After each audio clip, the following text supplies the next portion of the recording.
sejam bem-vindos. Sou Alcina Correia, atualmente diretora do Departamento de Investigação, Monitorização e Comunicação do ICAD e responsável pela realização destas videoconferências. Hoje vamos começar a videoconferência Comportamentos Aditivos no Ensino Público, Desafios, Continuidades e Tendências de Mudança. Esta videoconferência tem como objetivo proporcionar um campo de reflexão sobre os resultados do estudo sobre o consumo de álcool, tabaco, drogas e outros comportamentos aditivos em contexto escolar e, por isso, melhorar a literacia sobre os comportamentos aditivos neste grupo etário, portanto, em idade escolar. Agradeço à Catarina Pinheiro Mota, à Alia Papami Caio, sorry, à Eduarda Ferreira, ao Rui Lima e ao Vasco Calado por terem generosamente aceitado este desafio para estar nesta reflexão. A doutora Catarina Pinheiro Mota vai estar um bocadinho a precisar de sair um bocadinho antes das 11h30, porque aceitou este desafio, apesar de estar também numa conferência onde vai participar com uma comunicação precisamente a partir Isso das não se diz, 11h30. doutora Alcina. Então... Então não pode estar em dois sítios ao mesmo tempo. Consegue. Eu e a Carla Cachola estaremos por aqui para apoiar aquilo que for necessário. Como sabem, os microfones e as câmaras para quem está a assistir estão desligados. As perguntas deverão ser colocadas no chat. Vamos dar a possibilidade também de colocarem questões de viva voz ou comentários ou observações que queiram deixar aqui e na altura, depois de acionarem a mão, abriremos o microfone para o fazerem. Esta videoconferência teve 310 inscrições. Temos aqui connosco o Dr. Manuel Cardoso, vogal do Conselho Diretivo do ICAD e que nos vai deixar aqui uma mensagem também de abertura e de boas-vindas. Obrigada, Dr. Cardoso, passo-lhe a palavra. Eu é que agradeço, Alcina, obrigado por esta possibilidade. Queria, enfim, dizer que vou tentar ser muito breve, até porque para 4 participantes o tempo que temos é muito curto. Eu próprio, como a Catarina, não sei se não vou estar em dois sítios ao mesmo tempo, não sei se vou conseguir estar mesmo até ao fim tão bem e, portanto, provavelmente vou ter que sair mais cedo. Mas queria começar por agradecer, em primeiro lugar, ao Vasco que vai moderar esta sessão, ou esta conferência, não apenas pela moderação da conferência, mas por ser um dos autores, juntamente com a Elsa, do próprio estudo, e portanto acho que nessa dupla qualidade, mais pela primeira AT do que por esta, Vasco, muito obrigado por todo o trabalho que foi feito em relação a isto, a este estudo. A verdade é que nós utilizamos estes estudos epidemiológicos à população, quer seja a população em geral, a esta população escolar, ainda que apenas no âmbito público, mas também à universitária, à prisional, para percebermos, de certo modo, as tendências, as prevalências, e essa é a nossa primeira reação, é saber se subimos, descemos, ou subiram, desceram, ou consomem mais, consomem menos. Depois, com a quantidade de abordagens que são feitas, diria, ou de objetos de dependência, como as ilícitas, e cada uma das ilícitas, o álcool, o tabaco, o jogo, a internet, naturalmente a variabilidade de variáveis é tão grande que habitualmente nos ficamos ou nos cingimos muito àquilo que são aqueles dados principais. Mas, na verdade, os questionários que são aplicados são muitíssimo mais ricos e permitem leituras muito mais aprofundadas, permitem inclusivamente perceber eventuais tendências, permitem quase antecipar aquilo que vai acontecer se houver leituras mais aprofundadas. Estou-me a lembrar deste estudo, deste inquérito à população escolar, por exemplo, daquele aumento que se está a verificar do consumo de medicamentos com ação psicoativa, medicamentos que são dos pais, que não são prescritos aos próprios jovens, e o que é que isto nos pode trazer, tendo em atenção que também temos as razões porque é que isso acontece. Portanto, é uma leitura que pode ser mais aprofundada, etc. O que eu quero dizer com isto é que esta videoconferência vai nos trazer exatamente essa possibilidade. Outras leituras, outras abordagens, eventualmente mais aprofundadas de matérias mais específicas ou questões mais específicas, para percebermos o que aconteceu, o que está a acontecer e eventualmente podem permitir-nos projetar um pouco melhor ou perspectivar um pouco melhor aquilo que pode ser o futuro. E é por isso que eu quero agradecer às nossas convidadas. Muito obrigado por terem aceito este desafio e por estarem connosco. A Lia, não vou utilizar os doutores e essas vocês merecem, mas queremos muito mais a Lia, a Catarina, a Eduarda, o Rui. Obrigado por estarem connosco, obrigado por trazer estas leituras diferentes, porque com essas leituras seguramente conseguiremos ou cimentar políticas que estamos a desenvolver, ações que estamos a desenvolver, ou pensar e refletir sobre caminhos novos que possamos ter de traçar e desenvolver. Muito obrigado por isso e dou a palavra de volta à Alcina para continuarmos os trabalhos. Muito, muito obrigado. Se eu não estiver até ao fim, Alcina, por favor, encerre o meu agradecimento enorme por esta partilha, porque de certo modo isto é uma novidade para nós todos. Nós discutimos todos muito, mas como eu digo, eu próprio, a primeira abordagem que faço de cada um dos inquéritos que me chega é perceber as tendências, porque as políticas são, a própria missão do BICAD é a reduzir os comportamentos aditivos e dependências. Portanto, a ideia é ir perceber isso. Depois os comos e os pormenores do meio nem sempre são observados. Muito obrigado a todas. E aos rapazes também, a todas, e ao Rui e ao Vasco.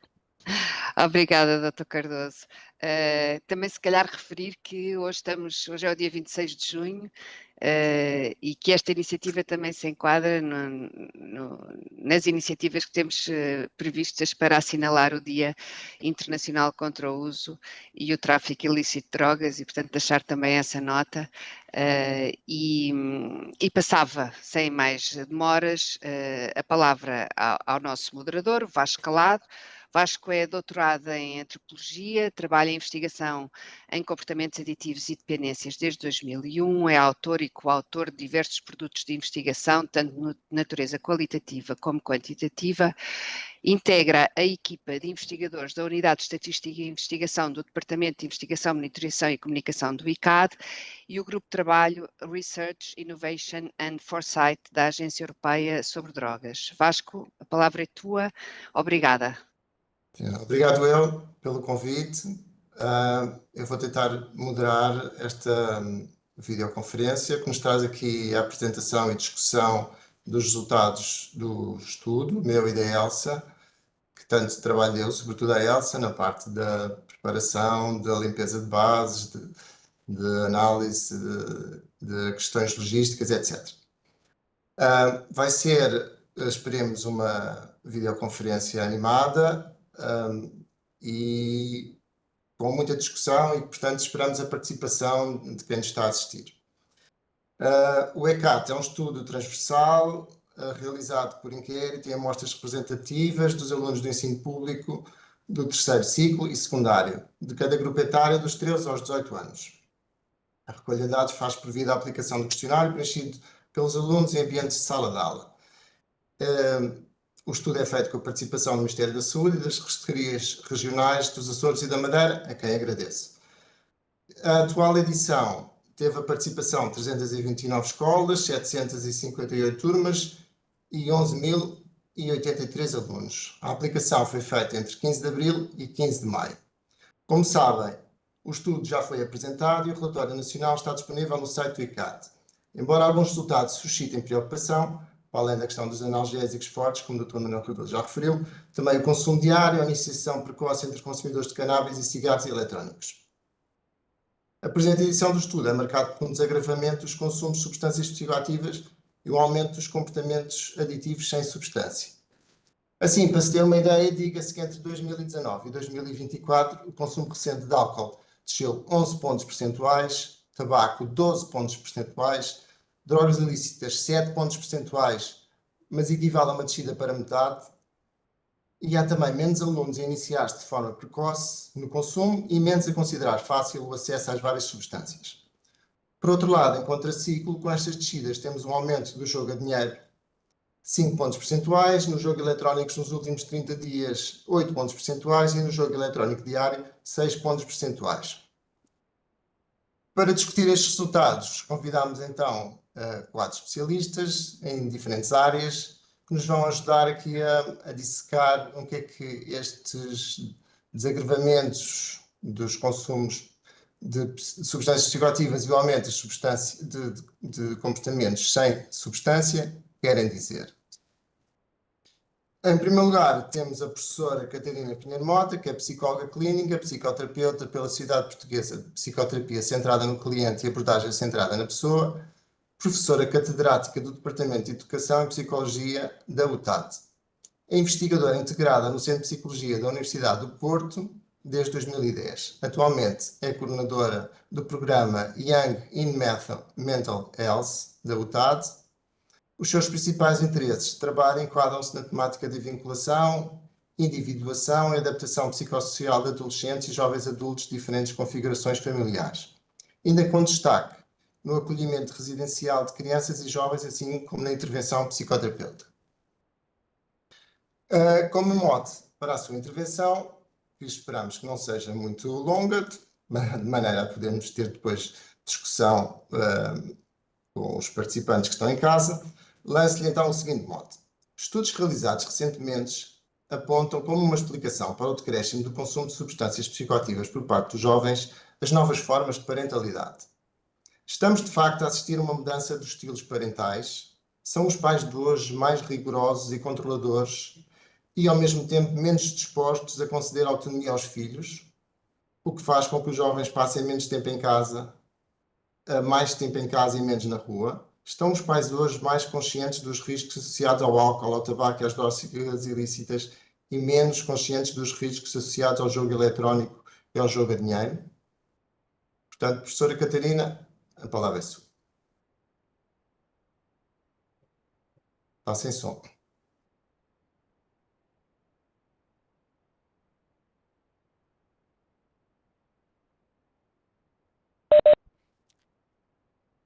Ouvir-me? Sim, Agora sim. Agora sim? Pronto, antes de mais, bom dia, obrigada pelo convite, enaltecer desde logo este estudo, enaltecer esta iniciativa que muito contribui também para a intervenção, não é, que nós fazemos. Muito concretamente, face àquilo que o Dr. Vasco me questiona, eu não diria que nós temos uma mudança por completo daquilo que são os estilos parentais, portanto eu gostaria também de, desde logo, diferenciar aquilo que são práticas parentais, não é? Que têm a ver com comportamentos com pais e que muitas vezes os pais podem ser mais autoritários ou mais democráticos ou mais permissivos com aquilo que são os estilos que são padrões, não é? que os pais tendem a assumir. Não diria que existem mais pais autoritários, portanto eu continuo a ver em investigação mostra-nos isso, pais que são democráticos, que são capazes de debater as ideias, que são capazes de negociar, se quisermos, portanto, a questão das regras, a questão das ideias, mas a verdade é que nós vemos também que continua a haver alguns estilos autoritários, mas mais até mais estilos permissivos. E se calhar são nestes dois pontos, portanto, são dois polos, não é? Portanto, os autoritários e os permissivos, onde nós encontramos mais problemáticas associadas a esta questão, por exemplo, não só, mas a esta questão em que há uma tendência a haver mais problemáticas relacionadas com a internet, nomeadamente da preferência dos jovens face a estarem online no uso compulsivo também e na dificuldade na regulação emocional. E esta questão não se prende necessariamente com o facto dos pais darem menos autonomia. Às vezes os pais são mais inseguros, é verdade, isto verifica-se mais nos estilos autoritários, nos estilos mais permissivos, e muitas vezes são os próprios jovens também pelo contexto, e isto acho que é importante trazermos, que o próprio contexto facilita que os jovens estejam mais fechados, interajam menos, tenham menos atividades fora, e isto pode até inclusivamente ser problemático porque dificulta este desenvolvimento de competências pessoais nos jovens, competências sociais, por exemplo, esta questão da regulação emocional, da tolerância, por exemplo, à frustração.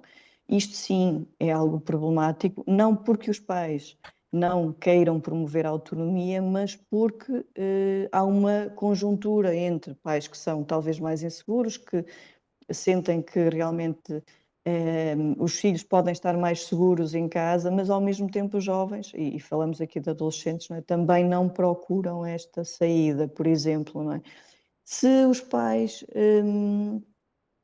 estão mais atentos portanto, à questão do risco associado ao álcool, ao tabaco e à droga, e a drogas ilícitas.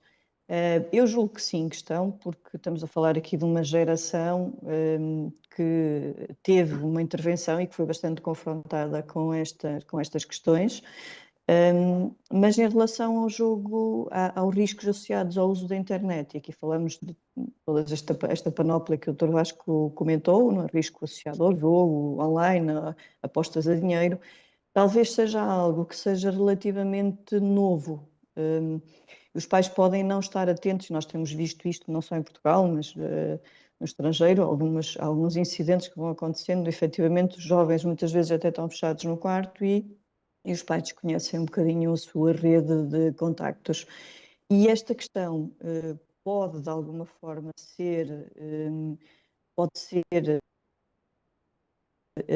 também potenciada por uma questão que eu gostava de enaltecer aqui, ou de sublinhar, que é um fenómeno que nós estamos a verificar agora, e a investigação tem-nos dito isso, que os próprios pais também estão a entrar num círculo de dependência. Ou seja, nós verificamos que os pais, muitas vezes, e um estudo relativamente recente, que alguns colegas desenvolveram, eu participei em parte na discussão, de que há pais que passam até 7 horas por dia, por exemplo, na internet, seja em redes sociais, não é? E estamos a falar de uma média, por exemplo, num número significativo, uma média de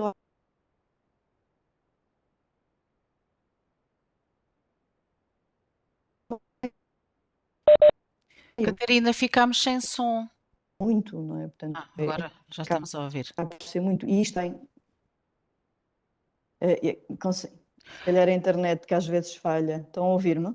Com Sim? Agora sim. saltos. Sim, agora estamos.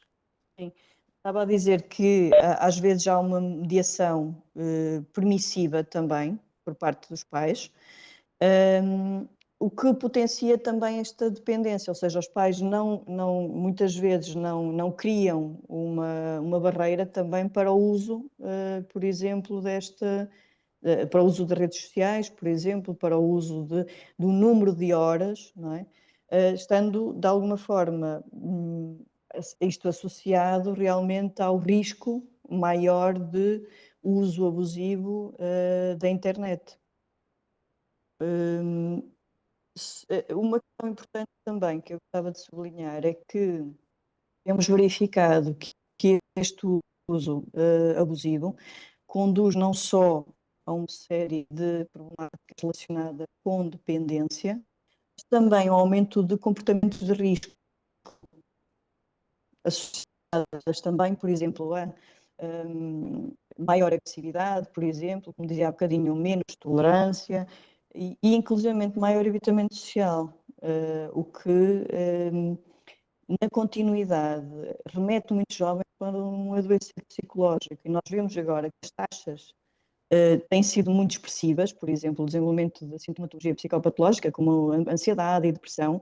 E repare-se, outro dia até estava a ver se me permitem, estava a ver uma reportagem que até estava a ser feita com jovens um bocadinho mais velhos, face à exigência, por exemplo, a nível escolar e a associação que acontecia com ansiedade e depressão. E se nós pensarmos assim, a exigência não mudou.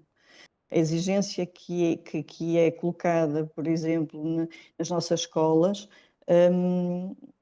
é constante e é importante que haja alguma exigência. O nosso nível de escolaridade imprima, portanto, esta exigência para preparar os jovens. O que me parece é que os jovens estão menos preparados para. E precisamente o ter acesso a tudo muito mais imediato, e que se prende muitas vezes com este acesso à internet rápido, muitos aspectos, também dificulta esta capacidade de regulação emocional, de ouvir um não, de ouvir muitas vezes, de saber esperar, pronto, e algo que temos que trabalhar, portanto, não podemos voltar atrás, porque a internet também é muito boa, não é? Portanto, são aspectos muito, muito positivos. Temos que aprender agora também a trabalhar um pouco esta questão com os pais, por um lado, também estão a vivenciar uma situação relativamente nova, e com os jovens. E é por isso que ouvir estes números, não é? Portanto, se calhar aquilo que dizia o Dr. Vasco diminui, se calhar, a expressão da dependência, daquilo que nós habitualmente ouvíamos nos jovens, o álcool, o tabaco, drogas ilícitas, eventualmente, e aumenta outro tipo de dependências que de alguma forma entram dentro das casas de forma muito camuflada. Não sei se respondi. Sim, acho que sim. Agradeço então à professora Catarina, que nos ajudou aqui a pensar estas questões das questões parentais. E agora, para o outro ângulo, apresento a professora Lia. A professora Lia Papamikhail é socióloga, doutorou-se em Ciências Sociais, com tese sobre Juventude, Família e Autonomia. É assessora da direção do Observatório Permanente da Juventude do Instituto de Ciências Sociais da Universidade de Lisboa, onde tem desenvolvido pesquisa na área da juventude, família e educação. Leciona como professora adjunta na Escola Superior de Educação do Instituto Politécnico de Santarém, onde coordena atualmente os estágios da licenciatura em Educação Social. Colaborou com a Escola Superior de Educação do Instituto Politécnico de Lisboa até 2018, enquanto professora adjunta convidada na formação inicial de professores e de animadores socioculturais. Participou em múltiplos projetos nacionais e internacionais e é autora e coautora de diversas publicações no domínio dos estudos da juventude e educação. E agora, como mote para a sua intervenção, eu lanço então as seguintes questões. Estudos realizados recentemente em diferentes países indicam que a atual geração Z ingere menos bebidas alcoólicas e fuma menos tabaco do que a geração Y, ou Millennials, que por sua vez registavam já prevalências de consumo inferiores à geração X que a precedeu. Podemos olhar para este decréscimo do consumo de substâncias psicoativas por parte dos jovens como algo geracional? O que há diferente na experiência de ser adolescente hoje que explica este fenómeno?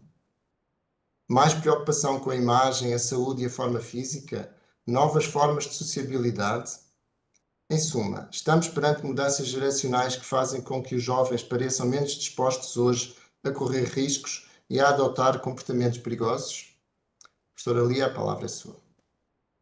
Então, muito bom dia a todos, agradeço desde já o convite e já estou aqui a ouvir atentamente a colega que falou antes de mim e disse tantas coisas pertinentes com as quais eu absolutamente concordo, vindo obviamente de outro olhar, que é o olhar da sociologia, e uma sociologia em particular que se preocupa muito com a questão da educação, embora eu no meu trabalho tenha sempre tentado cruzar aqui vários eixos, não é? Nomeadamente as questões da educação e da família, que são indissociáveis de tudo aquilo que tem a ver também com os jovens e com os adolescentes. Eu gostava de começar por dizer, em primeiro lugar, que este relatório e a leitura do próprio relatório, de facto, levanta muitas questões e deixa-nos aqui a fervilhar de hipóteses de trabalho, não é? Para o futuro, mas não deixa, obviamente, de ser necessário dizer que, aparentemente, ele também nos dá conta de sucessos, não é? E de conquistas que se estão a fazer, e acho que isto é importante dizê-lo, não é? Portanto, e aí não podemos deixar de falar também que às vezes a avaliação das políticas públicas traz-nos boas notícias, não é? E há aqui políticas públicas que claramente terão tido algum impacto. Portanto, obviamente que os processos de mudança social são complexos, vêm de baixo para cima e de cima para baixo também, mas este de cima para baixo no sentido em que as políticas públicas tentam obviamente intervir e ser um gatilho para essa mesma mudança, terá aqui, obviamente, também um papel. Portanto, há aqui políticas públicas, nomeadamente, que atuam ao nível do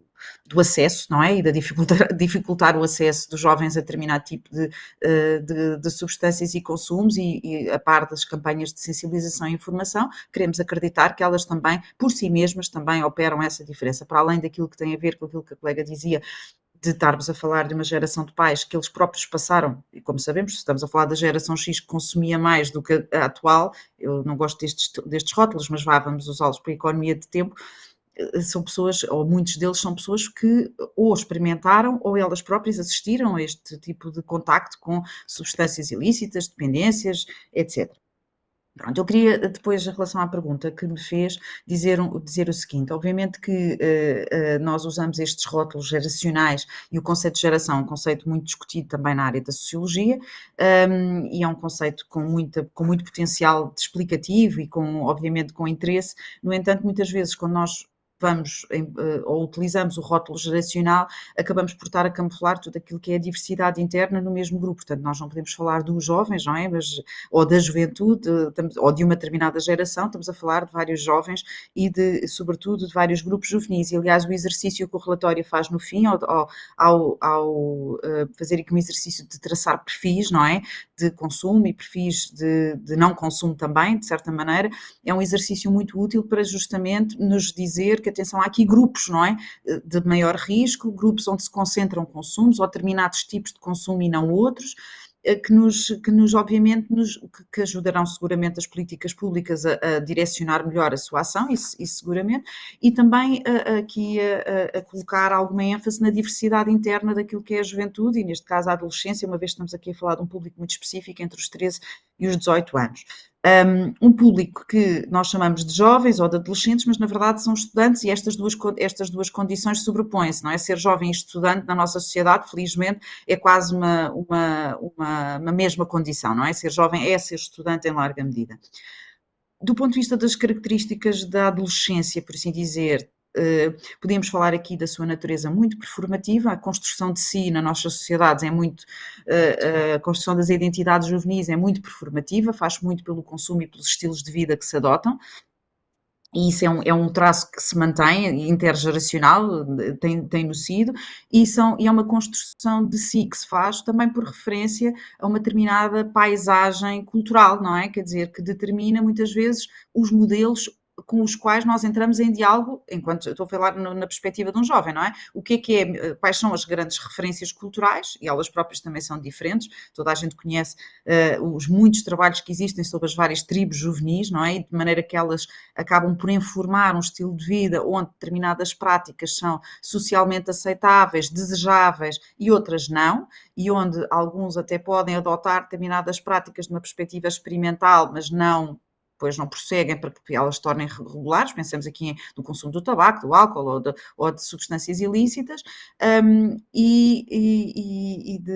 desses mesmos consumos ou essas práticas, que depois se associam a outras práticas de consumo, como as roupas que se vestem, as músicas que se ouvem, as coisas que se gosta de fazer, e portanto esses grupos, digamos assim, muitas vezes são os grupos através dos quais um jovem ou uma criança, como quiserem, de 13 anos, vamos pensar que aqui a idade de início do estudo, começa a dialogar, não é? Quem é que eu sou, quem é que eu quero ser, e adotar as práticas que correspondem àquilo que eu quero ser. E eu aqui tenho uma hipótese de trabalho, que é uma hipótese de trabalho, não é nada que seja completamente consolidado ou estudado, mas que é algo que eu tenho até conversado com alguns colegas, que me parece muito interessante aqui do ponto de vista da paisagem normativa, do cultural que os jovens hoje têm, e que obviamente está completamente presente em muitos universos em que os adultos não estão, nomeadamente nas redes sociais e naquilo que eles veem como sendo, e que já é uma hipótese também levantada no relatório, que é determinados estilos de vida, não é? E de identidades modelo que passam também pelo cuidado com o corpo, com a saúde, etc. Não é? E eu observo à minha volta pequenos exemplos, não é? Eu, enquanto cidadã, mãe e também observadora, não é? De contextos onde circulam os jovens, tenho observado com muita curiosidade e até interesse ver muitos jovens, por exemplo, rapazes, justamente, que aos 13, 14 anos já fazem vida, entre aspas, de ginásio, não é? E até aí consomem substâncias, não diria ilícitas, mas consomem muitos suplementos alimentares e com muita preocupação, por exemplo, em relação a ter um corpo de ginásio, não é? Que é algo que se torna uma ambição para estes jovens. Eu ontem, ao fazer aqui, ao tomar algumas notas, escrevi aqui que hoje em dia, por outro lado, também nós vemos que há muito menos rock e muito mais pop. Não sei se isto fará sentido para dizer isto desta forma, mas se nós pensarmos hoje, para a maioria dos jovens, ao contrário, por exemplo, da geração dos anos 90, etc., cuja paisagem, por exemplo, do ponto de vista daquilo que seriam os ídolos, ou se pensarmos na paisagem da música, que tem muita importância na definição das gerações, quando se fala de jovens, diga-se de passagem, por exemplo, era muito mais, era o auge do grunge, imaginemos quem eram os ídolos, não é?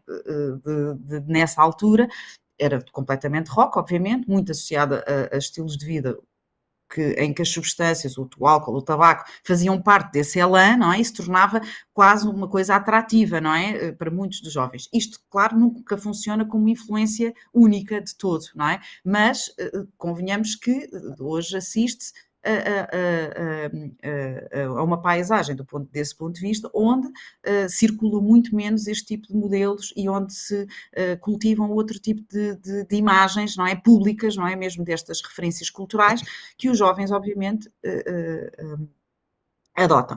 Pronto, não respondendo, porque é muito difícil responder, e enquanto socióloga sempre muito difícil responder que há mudanças que são de natureza geracional, porque dentro de cada quando nós adotamos uma perspectiva geracional, estamos a camuflar tudo aquilo que é diversidade interna, queria chamar para essa diversidade interna, sobretudo também para uma diversidade que não é só de diferente, é uma diferença que é de desigualdade, não é? Portanto, isso aqui o estudo se calhar explora, tirando a desigualdade de género, que nos traz aqui elementos muito pertinentes e muito relevantes para pensar sobre as diversidades de género no que diz respeito aos consumos e este tipo de práticas, que me parecem também muito pertinentes. Mas outras desigualdades sociais que obviamente condicionam o acesso a determinadas práticas e consumos, uma vez que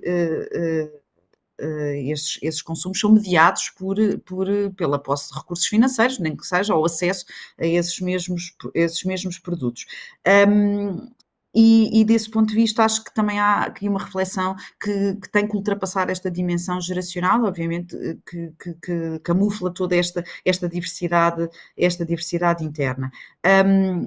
Em relação aqui a alguns consumos emergentes, que eu acho que é muito importante, obviamente que esta questão do crescimento quer dizer, não é algo que na leitura do relatório, quem observa e convive com jovens não é nada que nos surpreenda de todo, não é? Portanto, é aliás completamente expectável, nomeadamente não só no que diz respeito ao jogo e ao jogo online e inclusivamente ao perfil que aparece no próprio estudo, que é um perfil com poucos consumos, mas elevado jogo, não é? Portanto, quase aditivo, não é? Ao jogo. E eu também aqui remeto para aquilo que a colega dizia antes, não só em relação a outro tipo de consumos, mas também ao consumo de internet e ao próprio jogo, que de facto isto não são comportamentos exclusivos dos jovens, não é? Nem são especificamente juvenis e, portanto, afetam ou estão presentes em todas as gerações, em todos os grupos etários, também mais no masculino, diria eu, sem ter forte evidência disso, mas muito no masculino, esta parte do jogo e do consumo do jogo, e que também me parece que sejam aspectos que devem ser considerados e que devem ser trabalhados autonomamente, independentemente da questão de outro tipo de consumos. Por fim,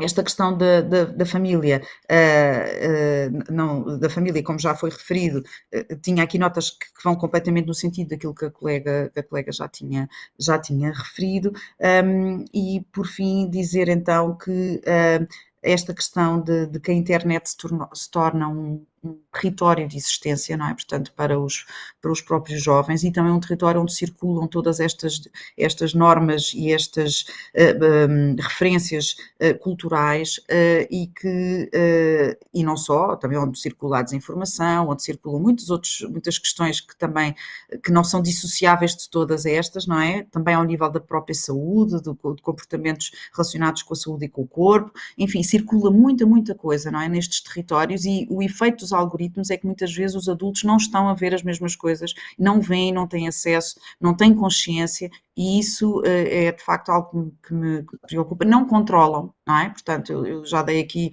quando conversámos todos, dei aqui como exemplo, por exemplo, na turma da minha filha que tem 13 anos, há um número muito reduzido de crianças que têm controle parental, por exemplo, nos respectivos dispositivos, e isto sim me parece que é uma área onde, do ponto de vista das políticas públicas e da ação da informação e sensibilização, também me parece muitíssimo relevante. É preciso ouvir muito, é preciso conhecer, é preciso estar, não é? Onde estão os jovens, ouvi-los, conhecê-los, perceber exatamente o que é que pensam, de que é que gostam, o que é que lhes serve de referência, para depois poder então compreendendo e conhecendo, então atuar de forma direcionada e não completamente ao lado, que é o que muitas vezes, ou que às vezes acontece, justamente por essa falta por essa visão adultocêntrica sobre aquilo que é a existência dos jovens e dos adolescentes e dos jovens, neste caso, que me parece que devemos combater também, uma perspectiva adultocêntrica que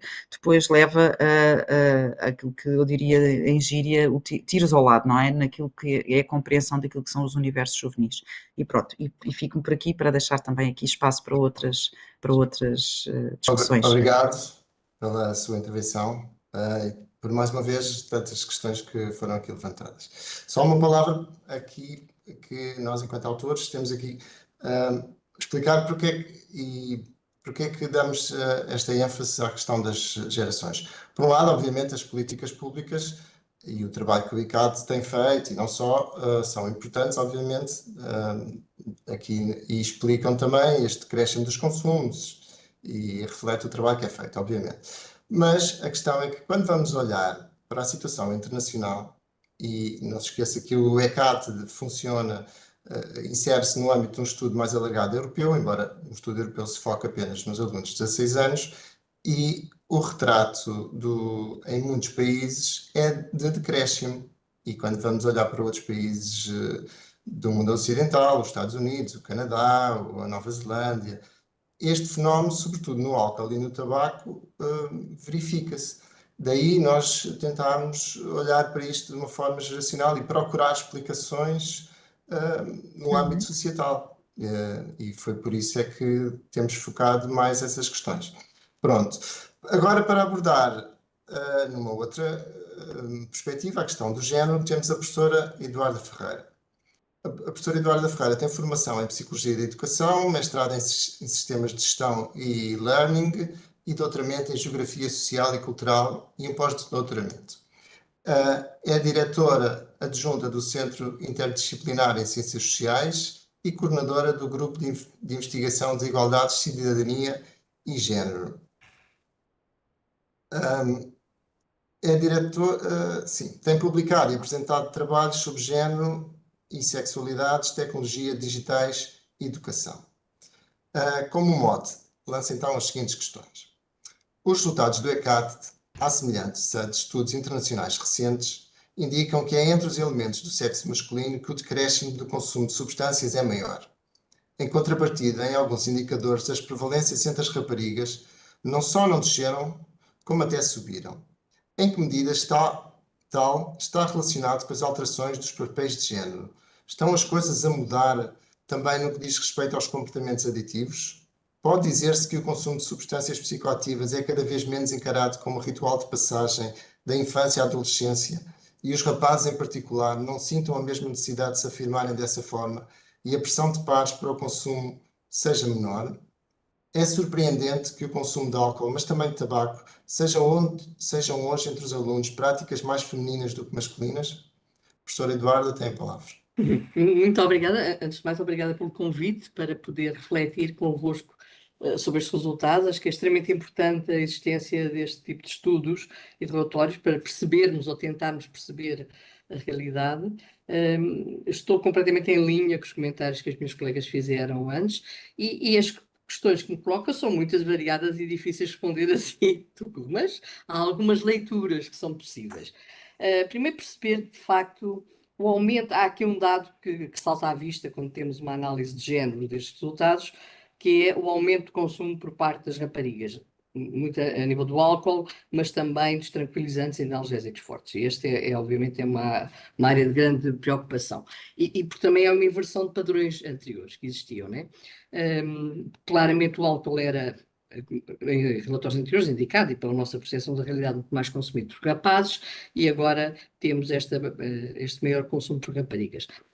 Temos algumas possibilidades de explicação, enfim, dentro de investigações já realizadas, quer em Portugal, quer internacionalmente. Há claramente mudanças socioculturais dos papéis de género, isso sem dúvida, todos nós temos noção disso, com maior liberdade do comportamento das raparigas. Há alguma desconstrução de papéis tradicionais de género e realmente elas têm muito mais liberdade de estar em alguns dos espaços que não estavam cada vez mais, e também ter acesso a alguns comportamentos reservados aos rapazes, como por exemplo o consumo em contextos sociais é cada vez mais aceito e menos penalizado socialmente, digamos. Mas para além destas mudanças dos papéis de género, também há claramente um marketing direcionado para o público feminino. Há claramente, a nível, por exemplo, do álcool associado à moda, à autonomia, e há um marketing agressivo dirigido ao público feminino, e não podemos também deixar de referir este aspecto, né? Mas, se calhar, a minha análise ia também aqui, agora, particularmente para as questões da saúde mental e do consumo dos tais tranquilizantes, porque aí também há um aumento, claro, da parte das raparigas. O que se sabe a nível da saúde mental, e aqui a Catarina também pode ajudar depois, a maior exposição das raparigas geralmente ao stress, ansiedade, problemas de autoestima e alguma maior vulnerabilidade. E a utilização perante essas situações do que se chama estratégias de coping internas são mais comuns, provavelmente das raparigas, e coping externo mais agressivas, mais tipicamente masculinas. O que quer dizer que muito mais facilmente as raparigas podem virar-se para o consumo de substâncias na tentativa de controlar aqueles estados de ansiedade que têm, e que esta questão da autorregulação emocional através do consumo de substâncias a nível das raparigas realmente há um aumento preocupante e que nos leva ou exige que a pessoa tenha um olhar específico sobre as questões da saúde mental, com o género e educação. Pronto, há que ter uma abordagem integrada destas questões, sob pena de continuarmos a silenciar ou a patologizar o sofrimento feminino em vez de compreender ou acolher. A pressão social existe, a pressão de pares, redes sociais, para rapazes e raparigas, sim. O que aqui foi dito, a dificuldade de lidar com a frustração, com os obstáculos, sim. Isso é mas que a nível das raparigas, esta pressão relativamente ao físico e as desigualdades de género estruturais na nossa sociedade, há aqui um impacto grande a nível das desigualdades na saúde mental, que depois tem um impacto também a nível de consumo de substâncias, pelo menos na minha leitura. De qualquer forma, muitas vezes esta aproximação agora de comportamentos de riscos entre géneros, entre rapazes e raparigas, muitas vezes é interpretado como sinal da igualdade, e não me parece que assim deva ser. É antes um reflexo de mudanças socioculturais, pressões emocionais, identitárias específicas, e até como sintoma de novas vulnerabilidades femininas, né? Temos que realmente ter este cuidado por não fazer esta leitura assim, agora há igualdade. Não é a igualdade que traz isto, o que existe é uma maior exposição ao risco, não é? E é algo que temos de ter em conta quando temos programas de intervenção junto de jovens. Por exemplo, a teoria de convergência de comportamentos de género pode-nos ajudar a compreender esta realidade, porque à medida que rapazes e raparigas têm acesso a contextos mais semelhantes, obviamente os seus comportamentos de risco também são mais semelhantes. No entanto, o que nós estamos a ver é, de facto, um aumento de um processo de vulnerabilização das raparigas num contexto de maior exposição a exigências estéticas, sociais e emocionais. E isto é muito, muito importante termos sempre em vista, né?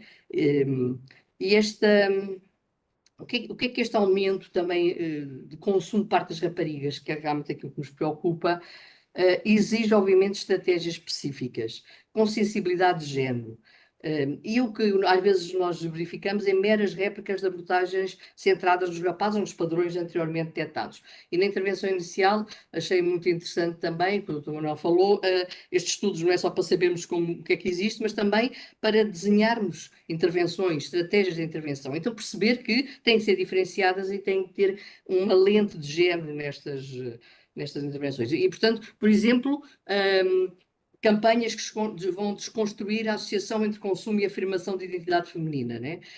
Isto é extremamente importante de termos essa análise. Por outro lado, não é só a questão das raparigas, a questão dos rapazes. De facto, há aqui uma mudança, esta mudança o que se chama da mudança dos ritos de passagem, né, dos rapazes. Realmente os dados apontam que o álcool, que durante muito tempo foi, se calhar, um dos marcos da passagem, do rito de passagem para a idade adulta, ou da afirmação dos rapazes, realmente está a perder lugar nesse aspecto simbólico na construção da masculinidade adolescente. O que nós estamos a ter é outros comportamentos que estão de facto a surgir e que têm a ver, por exemplo, com a questão dos jogos eletrónicos, jogo a dinheiro, consumo, e também a questão da competição a nível online e a possibilidade de comportamentos aditivos a nível do jogo. E estamos a ver aqui estas mudanças. De facto, o que está a acontecer existem os ritos de passagem que continuam a existir, mudaram o foco, não quer dizer que sejam menos preocupantes.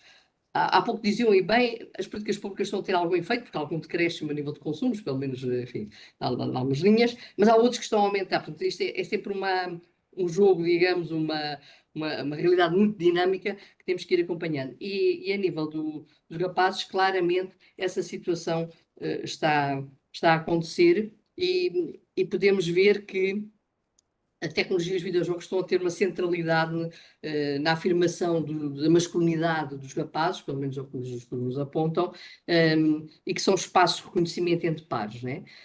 E a questão das redes sociais, que aqui já falaram claramente, é assim, eu também claramente adepto, assim, a internet está para ficar, vai estar mais, vai aumentar, o digital, o online e o offline cada vez mais estão blurred, estão misturados, sabemos, isto é a realidade da vida, os adultos têm que aprender a lidar com isso e crianças jovens também, e os adultos, para além de termos que aprender a lidar com estas mudanças tão grandes das tecnologias, temos que ser capazes de arranjar formas de comunicar, de educar, desenvolver literacias digitais críticas nas crianças e jovens, porque é um desafio societal enorme, claramente. Porque esta presença existe na vida dos jovens e, de facto, tem aqui contornos preocupantes. E estes modos de socialização que existem e que muitas vezes, também aqui já foi referido e eu reforço, o aumento de alguns comportamentos agressivos, juntando esta facilidade de acesso a estas práticas online de interação que apelam muito à agressividade, à maior dificuldade de limitação a nível de lidar com a frustração e com os obstáculos. A questão do imediatismo, que aqui também falaram os meus colegas. Eu acho que isto é um contexto preocupante, como lidar com esta situação, né? E depois também nos pergunta se esta questão, voltando aqui um bocado à questão das raparigas, se é surpreendente que o consumo de álcool seja uma prática mais feminina do que masculina. Bom, é assim, à partida pode parecer surpreendente, né? Pronto. Mas pelas nossas ideias prévias que já temos. Mas de qualquer forma, temos que analisar este fenómeno claramente à luz das tais mudanças socioculturais e perceber, por um lado, a questão das mudanças dos papéis de género, claro que sim, para a tal maior presença das raparigas em espaços de socialização, por exemplo, noturna, de lazer, maior autonomia juvenil, obviamente que traz alterações comportamentais e o consumo de álcool está ligado a esses contextos. E também perceber que deixou de ser quase um tabu e para se integrar práticas claramente aceites quase socialmente, associadas à diversão e à pertença entre raparigas e raparigas. A tal relação entre o álcool e a afirmação feminina, que também é importante de referir, que surge com esta ideia, esta representação social de autonomia, de romper com os estereótipos de género. Eu já não sou uma menina bem comportada, portanto eu tomo riscos, faço enfim, coisas disparatadas. E que tem a ver com a necessidade de pertença ao grupo e de trabalho em pares, né? E também esta questão esta realidade das expressões contemporâneas específicas sobre as raparigas, a questão que eu também já referi da possibilidade da forma de alívio emocional, da redução da ansiedade social, ou gestão de performance em contextos escolares e sociais altamente exigentes, ou percepcionados como altamente exigentes, concordo absolutamente com a Catarina, sempre foram exigentes, são percepcionados agora mais percepcionados como exigentes, e que estas expressões que realmente que existem de cultura digital, de exposição nas redes sociais, obviamente que vai levar a este aumento. Portanto, podemos dizer que, claramente, surpreendente, enfim, só se nós não tivermos, só se tivermos uma visão muito estática dos papéis de género, se tivermos um olhar de acordo com o que está, com as mudanças que estão a ocorrer na nossa sociedade, nós compreendemos que, de facto, existem mudanças grandes que vão verificar e que estas mudanças estão claramente integradas nessas mudanças sociais mais gerais, né? Portanto, o álcool claramente passou a desempenhar um novo papel na vida das raparigas. Já não é só a transgressão, mas também novas exigências de presença, visibilidade, pertença, da autonomia. Mas há um aspecto que eu gostava de referir aqui, que me parece particularmente importante, que é quando nós estamos a falar destes relatórios, dos aumentos de consumos de raparigas, rapazes, de alterações de padrões, das questões das mudanças socioculturais, das questões da saúde mental, por aí fora, o que acho que nós temos de ter em atenção, do meu ponto de vista, é que mais do que números, o que nós devemos ter em conta são as narrativas sociais e dinâmicas de poder que moldam a forma como os rapazes e raparigas se relacionam com o prazer, o risco, o sofrimento e a pertença. Se nós ignoramos estas dimensões, podemos estar a reforçar algumas desigualdades que já existem, que supostamente queremos combater. Porque o que é verdadeiramente importante é que a nossa intervenção seja feita de forma específica para cada tipo de situação, tenha em conta as realidades que existem atualmente, né? Por exemplo, eu acho que, na perspectiva de género, temos que começar a ter uma leitura, uma visão mais crítica. O género não é assim percepcionado, por exemplo, na sociedade hoje em dia, de uma forma tão binária como rapazes e raparigas, existe muito mais contínuos e fluidez. É importante integrar isso nos questionários. Eu tenho feito vários questionários também com os jovens e pomos, prefiro não dizer, não sei, assim, várias opções no binário, para dar lugar a essa expressão, que é a autorrepresentação que tem, portanto, essa leitura mais crítica de género acho que é muito importante, e ter sempre a ideia que esta análise de género tem que ter impacto nas estratégias de prevenção e intervenção. Isto é fundamental para podermos, de facto, enfim, ter alguma mudança positiva e prevenir aumentos de comportamentos que poderão ser claramente nocivos. Tentei responder dentro do possível. Obrigado, professora, mais uma vez por estas questões que foi levantando.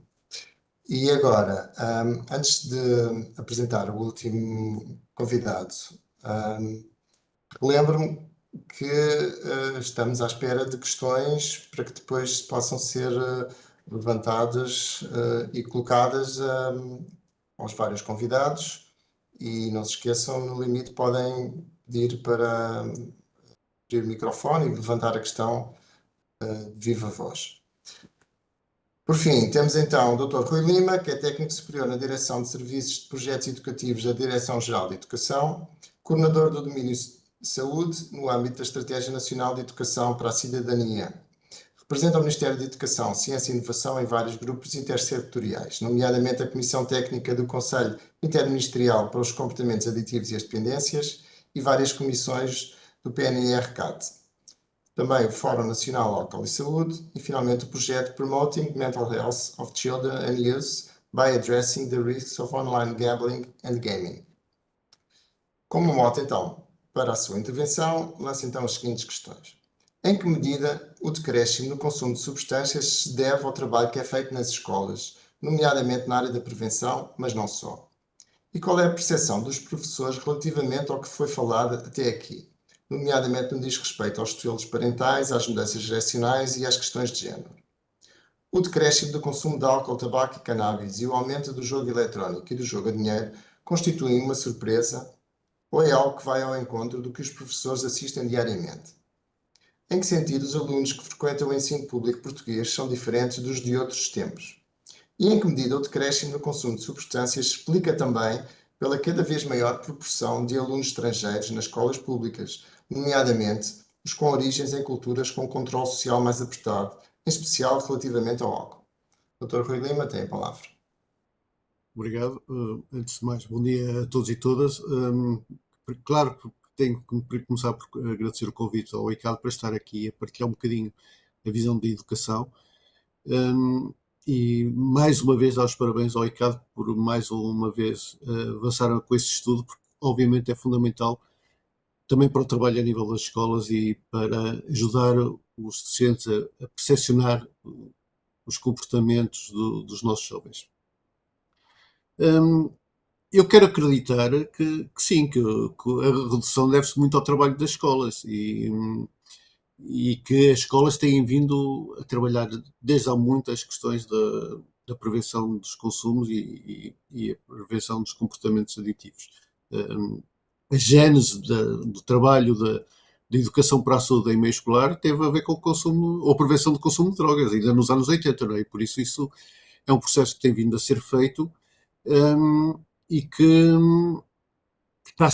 lança sempre novos desafios, e os novos comportamentos são prova disso. Mas, na verdade, a educação para a saúde é algo que já está no DNA das escolas. As escolas já trabalham a educação para a saúde, quer seja no modelo de projeto, quer seja no âmbito da Estratégia Nacional de Educação para a Cidadania, e por isso esse trabalho tem vindo a ser feito. Muitas vezes não é direcionado para a prevenção ou de consumos ou de outras áreas na educação para a saúde, nomeadamente, por exemplo, tem a ver, e as escolas têm trabalhado muito a nível da promoção das competências socioemocionais, que estão a montante normalmente de todos esses comportamentos em saúde, e por isso eu quero acreditar que sim, que essa redução, nomeadamente a nível do álcool, tabaco e das substâncias ilícitas, tem a ver também com o trabalho das escolas. Mas não só isto. Lá está, a escola é um meio fechado, nesse caso privilegiado, porque na verdade, apesar de se querer que a escola seja um espaço aberto, dentro da escola, a escola tem condições para protetoras, obviamente, mas está atenta a tudo o que se passa à volta, e por isso tem vindo a trabalhar muito nesses aspectos. E passando já, fazendo a ponto com a questão com a segunda questão, eu penso, ou por outra, eu tenho quase a certeza que as escolas estão muito atentas a essas diferenças, nomeadamente aos estilos de vida, aos estilos parentais, porque, por exemplo, o Selo Escola Saudável, que é uma iniciativa que todos os anos temos vindo a realizar, nós esse ano mudámos um bocado a estrutura e também avaliámos que medidas ou a quem é que as escolas dirigiam as sessões de formação, entre aspas, sensibilização. E, por exemplo, as áreas em que têm intervido mais junto dos pais tem sido mesmo a nível da prevenção da adição ao ecrã. Por isso, as escolas estão atentas ao fenómeno da adição ao ecrã e têm vindo a trabalhar nesse sentido. É mais a questão para os pais e para os docentes, a formação, a sensibilização tem sido muito virada para as questões da prevenção da adição ao ecrã. O que, por exemplo, a nível dos comportamentos aditivos, não é para os alunos. Para os alunos, digamos que é das áreas menos trabalhadas. Continua-se a trabalhar muito a prevenção do tabaco, dos comportamentos aditivos de forma geral, do álcool, e só depois é que aparece o ecrã. Mas nota-se, por exemplo, que a nível do trabalho junto dos docentes, da preparação dos docentes, da formação dos docentes e também da formação e sensibilização dos pais, o ecrã é uma questão importante. Nós, neste selo, ainda não avaliámos as questões do gaming e do gambling. Por isso, gaming e gambling não temos ainda dados, mas também já se consegue perceber que ou os professores já começam a perceber que, na verdade, uma adição, apesar de, lá está, muitas vezes esses comportamentos são feitos fora do âmbito da escola, pelos vários motivos. Não estão tanto, se calhar estão mais nas redes sociais dentro da escola do que propriamente a jogar, e por isso não é um elemento que as escolas identifiquem como prioritário, e nós próprios também, a nível, por exemplo, do selo Escola Saudável, ainda não tínhamos avaliado esse trabalho das escolas.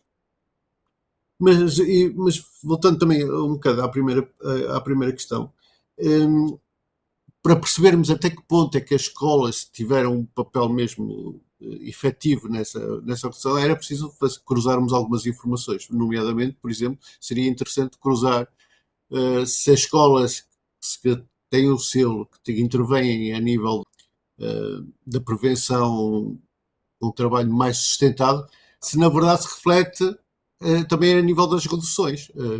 Se fosse possível fazer isso, obviamente conseguiríamos ter conclusões mais pormenorizadas, mas é algo que temos que eventualmente pensar e ver o que é que perceber, porque a questão das escolas, na verdade, é que nós também no trabalho nas respostas do selo Escola Saudável, o que nos fazem chegar é o que as escolas percepcionam sobre o trabalho que tem vindo a ser feito, obviamente, e por isso ou as escolas normalmente têm lá está, o trabalho muito abundante, muito na perspectiva da promoção das competências socioemocionais, começam muito cedo a trabalhar as áreas da prevenção, mas é algo que, na verdade, também temos que ver. Já agora, também um dado interessante a nível ainda do selo Escola Saudável, todas as áreas das escolas apontam entre 97% e 99% trabalham a nível da promoção ou a prevenção dos comportamentos aditivos, aquelas em que eles referem, ou que as escolas referem, agrupamentos de escolas não agrupadas, referem trabalhar ao longo de todo o ano, é mesmo a prevenção da adição ao ecrã. Depois o álcool 37%, o tabaco 40%, as substâncias psicoativas ilícitas 40%, mas na verdade aquilo que é trabalhado mais regularmente, por isso não é uma intervenção pontual, é mesmo a prevenção do ecrã. Isso para responder às primeiras questões. Na verdade, o aumento do jogo, mais uma vez, é algo que é problemático, mas aqui também, lá está, também é preciso trabalhar muito com os pais, por causa até porque por algum tipo de jogo é preciso haver fundos, não é? É preciso haver mesadas, é preciso haver dinheiro vivo ou em cartão, vivo não, em cartão, e isso passa claramente pelos pais, mas também aqui eu acho que a escola poderá ter um papel junto dos pais e trabalhar com os pais, trabalhar também com os alunos e não para os alunos, não é? Aquela questão de trabalhar com e não para, no sentido de mudar e de alertar esses dados, porque hoje em dia é muito fácil controlar onde é que os nossos jovens gastam o dinheiro. Na escola, por exemplo, não há dinheiro vivo, é tudo através de cartão eletrónico, por isso é muito fácil os pais, é preciso querer também saber e estar atento a esses gastos e onde é que os fazem. Relativamente à questão de se essa mudança de comportamentos tem a ver com mudanças a nível da população escolar. Essas mudanças são contínuas. É evidente que hoje em dia temos uma diversidade cultural muito maior nas escolas. Hoje há escolas que albergam um elevado número, com uma taxa de alunos provenientes de outros países enorme. Mas não consigo afirmar com precisão se deve-se a isso o menor consumo, por exemplo, de álcool. porque essas sociedades normalmente são muito restritas relativamente ao consumo de álcool, mas, por exemplo, não são a nível do consumo de tabaco. E por isso o tabaco também reduziu. Por isso, não sei se será por aí. O que é relevante, e eu penso que é muito bom, é mesmo, lá está, essa redução progressiva, porque isso não é do último estudo para este, tem vindo a revelar-se essa redução. Por isso, é o trabalho da escola, mas é o trabalho de todos os outros parceiros, não é? E quando falamos de escola, estamos a falar no trabalho dos parceiros que intervêm na escola, nomeadamente as equipas de saúde escolar, que têm vindo a trabalhar connosco e têm feito um trabalho muito relevante. O ICAD também como parceiro, e desde do referencial de educação para a saúde, em que fomos parceiros, ajudou muito as escolas e os docentes a estarem alertas para todos aqueles descritores que devem ser relevantes para a observação a nível dos alunos, desde os primeiros ciclos até o final do secundário. E por exemplo, este documento veio ajudar muito, lá está, os professores olharem com outros olhos para as questões e conseguirem estar mais atentos. E não só, mesmo, por exemplo, lá está, essa questão dos rapazes, hoje em dia há muito mais o culto do corpo e muito mais a prática da atividade física. E por exemplo, os clubes esportivos podem ter e têm uma importância muito importante, muito relevante. Eu lembro-me, quando já há muitos anos atrás, há longos anos, eu joguei vôlei durante muito tempo e o meu treinador era muito mais modelo e controlava muito mais os meus comportamentos, nomeadamente naquelas idades em que inicia-se o tabaco, ou inicia-se o álcool, coisa assim. Eu tinha muito mais em peso que o meu treinador dizia para não consumir ou não experimentar e não consumir para poder ser um bom atleta do que os meus pais, porque os meus pais eram, pronto, é aquela coisa que nós, durante uma fase da nossa vida, nós desvalorizamos um bocado o que os pais dizem. Mas o papel que, por exemplo, um treinador desportista de uma atividade qualquer, os professores, por exemplo, de desporto escolar, que muitos dos nossos jovens praticam desporto escolar e, por exemplo, muito mais os rapazes do que as raparigas, pode ter, ou tem certamente, são um ótimo auxiliar da escola nesse trabalho da prevenção. Eu penso que respondi às questões todas, acho que não ficou nada. Sim, obrigado, Dr. Rui Lima. Antes de passar aqui a algumas questões, eu tenho a dizer que, neste momento, ainda só publicámos o relatório nacional e, portanto, era importante, num primeiro momento, lançar os primeiros resultados, traçar um retrato geral, perceber as tendências. Agora, à semelhança do que fizemos no relatório anterior, portanto, no estudo anterior de 2019, vamos fazer análises mais detalhadas, vamos explorar os dados, vamos fazer cruzamentos, vamos trabalhar as questões por temáticas. Num primeiro momento faremos uma análise regional, porque é importante ter um retrato das diferentes regiões e sub-regiões, e depois, à medida que formos tendo tempo, vamos fazendo análises para o estudo anterior, publicámos 6 ou 7 relatórios e esperamos também publicar estas análises mais detalhadas. Uma das questões que este questionário introduzia, que no questionário anterior não estava tão patente, são as questões da saúde mental. E, portanto, vamos dar pela primeira vez o questionário SPAD, lança algumas questões e escalas que têm a ver com esse bem-estar mental, etc. E, portanto, isso será importante também para perceber e traçar aqui um retrato mais detalhado.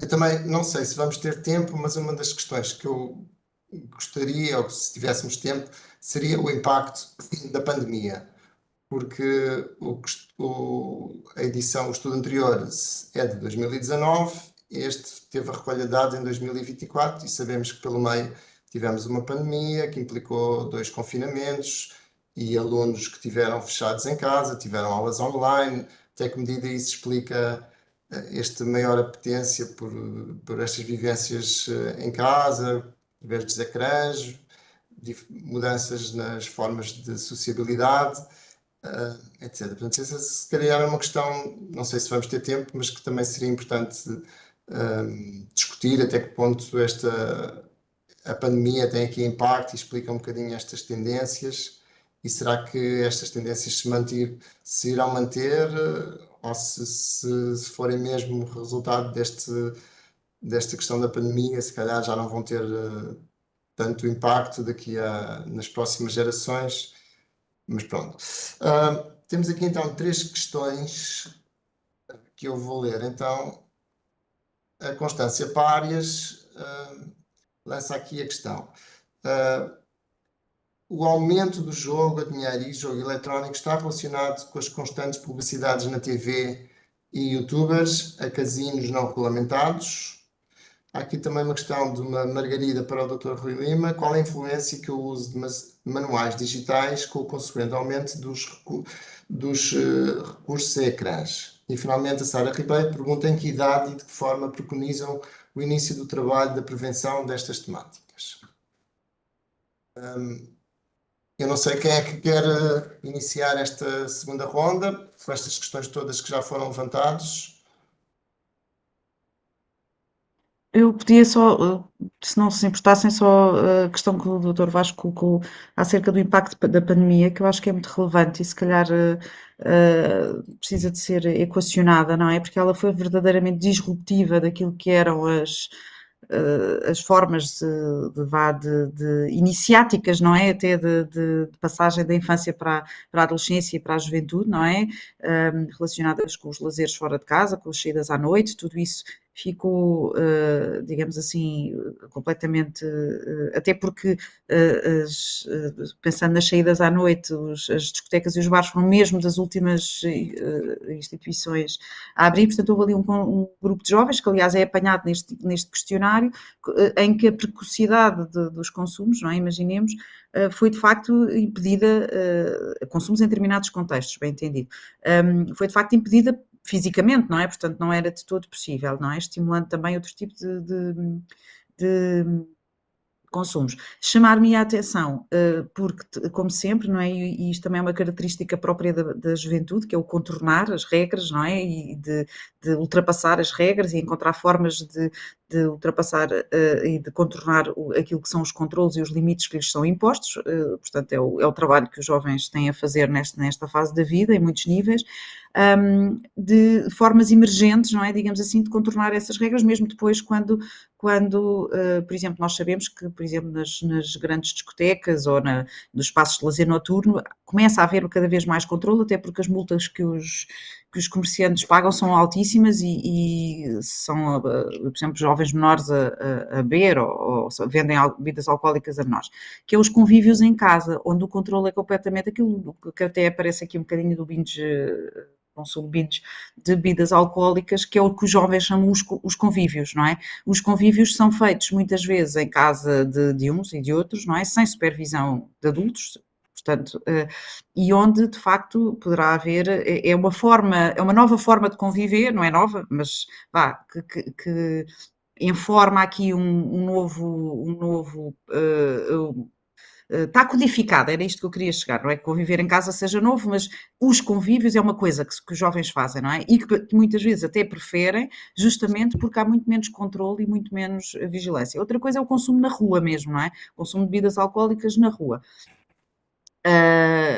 Com bebidas compradas e misturas e tudo, bebidas muitas vezes feitas em modo binge, antes de entrar, por exemplo, num estabelecimento comercial, um estabelecimento de diversão noturna, por exemplo. São práticas que têm nomes e que são conhecidas, não é? Faz isto, não é? Para poder contornar os limites e as regras e as coisas que são impostas, quer institucionalmente, quer até também pelas próprias famílias. Pronto, e só queria fazer referência a isso. Em relação a uma pergunta que fazem muito pertinente sobre a idade, eu acho que muitas vezes nós temos ideia de que ter determinadas conversas é precoce, com determinadas idades, com determinadas crianças, mas hoje em dia, efetivamente, e tendo em conta aquilo que se passa nas redes sociais e aquilo que os jovens têm acesso, sem a consciência das famílias, e aqui a escola, obviamente, desempenha um papel fundamental, porque não pode estar aliada desta realidade, é que não há soon enough, não é? Quer dizer, não há sido o suficiente, porque as coisas, de facto, depois, muitas vezes, quando se sente necessidade de ter conversas com os jovens, é porque muita coisa já aconteceu, ou aconteceu, ou já foi vista, conhecida, desenquadrada, sem nenhum tipo de intervenção mais estruturada, de natureza socioeducativa e tudo, para poder enquadrar determinados conteúdos aos quais eles têm acesso sem qualquer filtro, não é?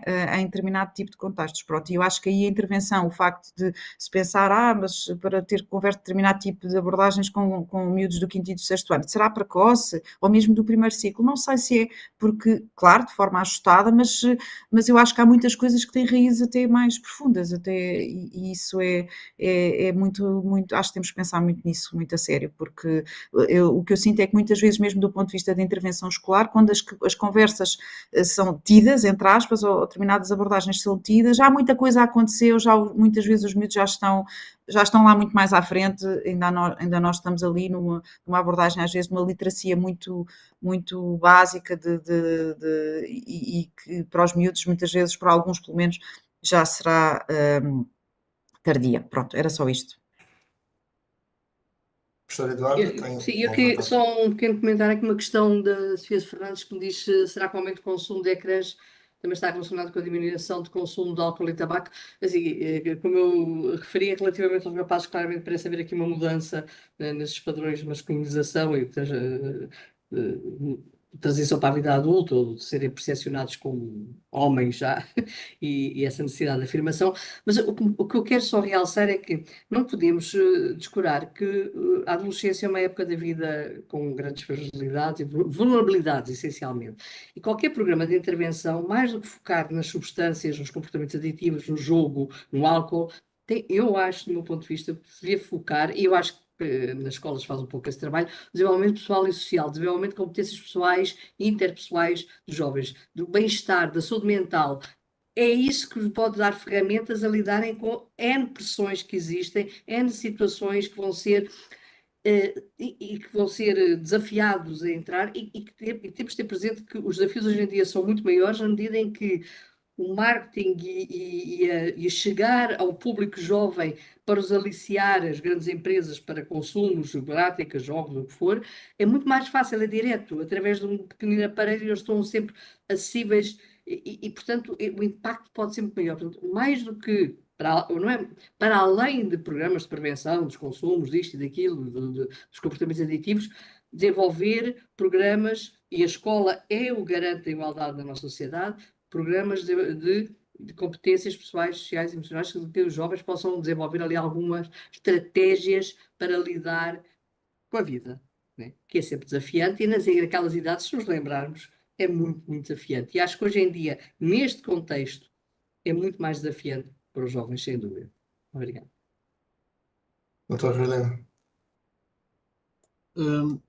Na sequência do que já foi falado, quando se começa o mais cedo possível, as escolas não podem atuar de uma forma remediativa, têm que trabalhar sempre, lá está, a trabalhar a nível das competências socioemocionais de forma a prevenir e a trabalhar o mais cedo possível. O jardim de infância penso eu, o local ideal para começar a trabalhar todas essas questões. Obviamente, se calhar, sim, abordar algumas temáticas de uma forma direta, mas trabalhando a nível da promoção da saúde e da educação para a saúde, no sentido de prevenir todos estes tipos de comportamentos.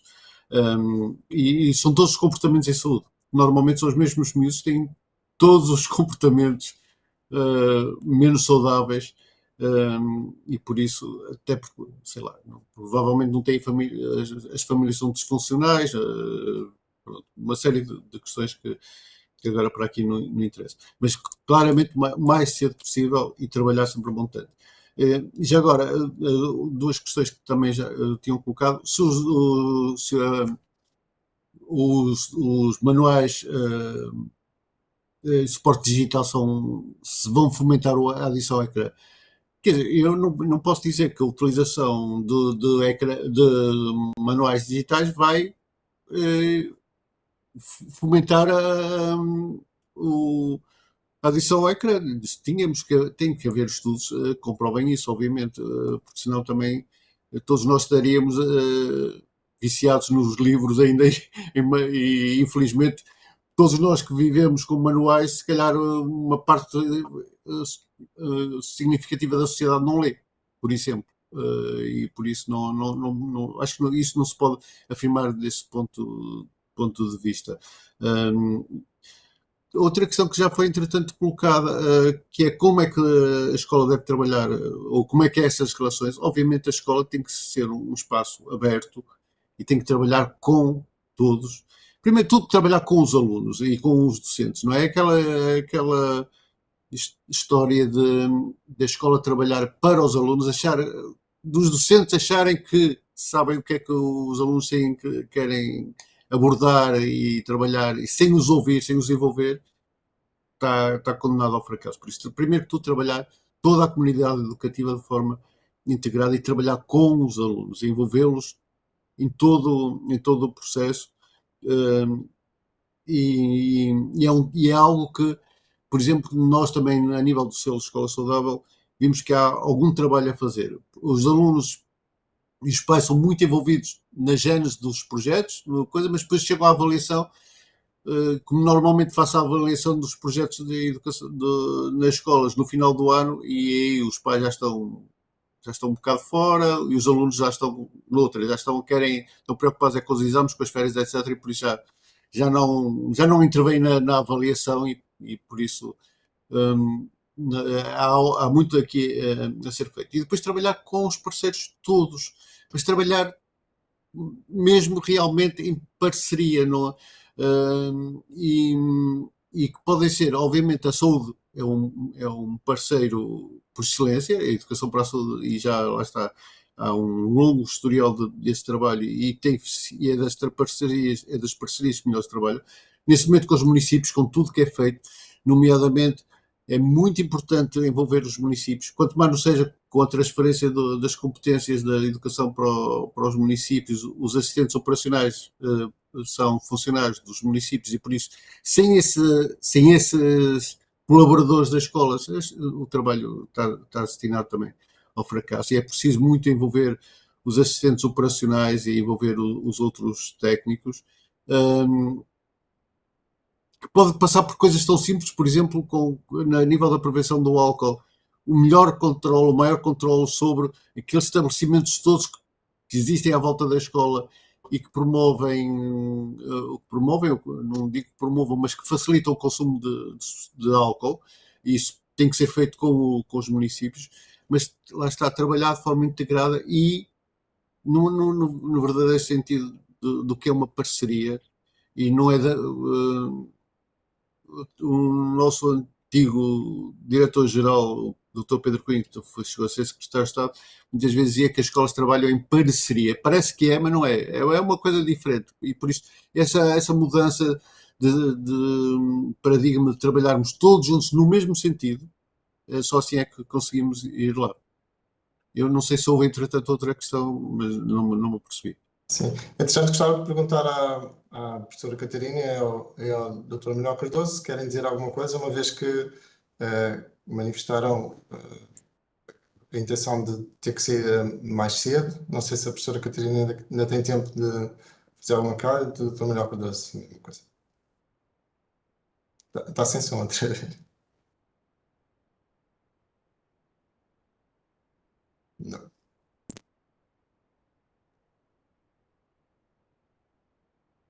Não. Conseguem? Não? Agora sim, agora sim.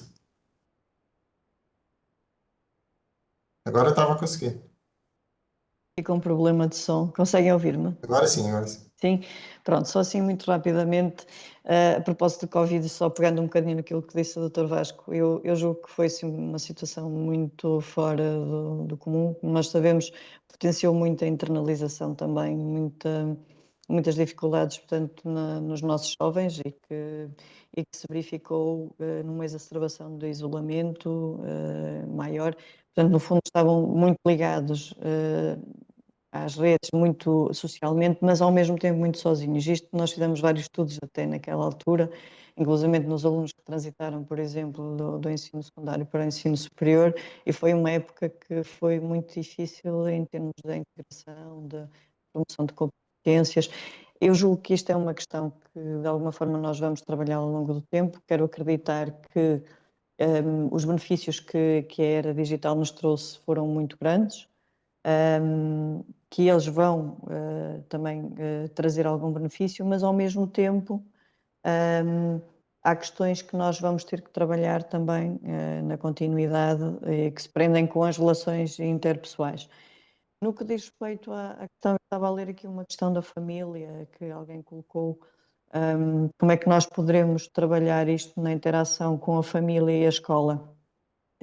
Desde logo dizer que eu concordo com colegas, a intervenção tem que começar desde pequeninos, mesmo no infantário até, porque muitas vezes nós vemos que os próprios pais também têm dificuldade em lidar com determinados comportamentos dos filhos e muitas vezes a era digital é um refúgio, não é? Portanto, é mais fácil colocar os meninos a ver qualquer coisa no telemóvel e isto vai crescendo, não é? Portanto, e vai se tornando um hábito e, portanto, há todo um trabalho que tem que ser feito com a família e aquilo que o Dr. Rui disse é muito importante, que são as metodologias participativas, ou seja, nós trazermos a família para junto de nós, trazermos os alunos para junto de nós, para poder, juntamente com a escola, ser trabalhado, portanto, e os programas devem ser, de alguma forma, participativos para que as pessoas se sintam também parte desta solução.